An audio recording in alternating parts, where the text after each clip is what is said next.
recently talked to Randy Couture, one of the great UFC fighters at heavyweight division ever, one of the few guys that have won titles in 2 different divisions, and asked him about this Miocic and Jon Jones fight, and the idea of the GOAT versus the heavyweight GOAT and the relevancy historically. But he had an interesting point on the fact that he doesn't feel Jon Jones is the GOAT because what he's done away from the cage and all the rumors and the positive drug tests and the arrests and all those kinds of things, even going back to his days in college, he brought up the fact why wasn't a guy like as talented as him in a Division One school, and when he supposedly got invites and he had met with some schools, like what's been his life, how his life outside the cage has been one of the narratives to his career, and should that negate him from being in the GOAT conversation? What are your thoughts on it? It's an interesting case. It's coming from as reputable a source as there is, a guy who's been a champion, a 2-division champion, a legend.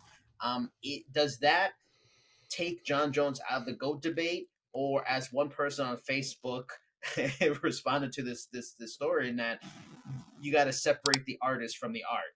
And his art was in the ring, and he puts in an octagon. He put on some amazing pieces of artwork, and that separates him from the person outside.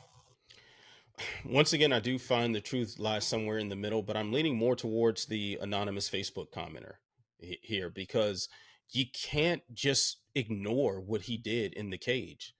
He absolutely wiped the floor with just about everybody he fought. And we're talking about legends. We're talking about this who's who of champions in what used to be the UFC's Glamour division.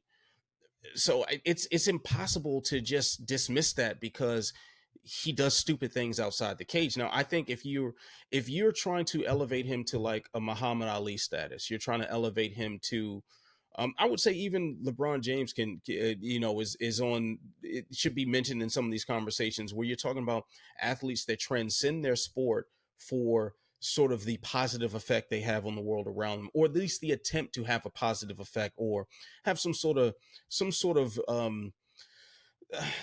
that becomes some sort of authority in social or political matters or whatnot. Yes, Jon Jones is not the guy to turn to for any sort of nuanced advice about, social matters or anything like that. And he's definitely not the guy that I want running for mayor, but he doesn't deserve to have his legacy as a fighter trashed because of that, because he still went in that cage and performed. And honestly, I find it interesting that Randy Couture even is calling out someone based on some of their personal decisions. I mean, this is a guy who's had a lot of controversies with women as far as like adultery and all sorts of things, all sorts of moral check marks that you can look at with him and say, that's probably not the best thing for a good guy to do. So you're in a glass house, don't throw stones. And we're also talking about Randy Couture never competing in an era where drug testing was a real serious thing.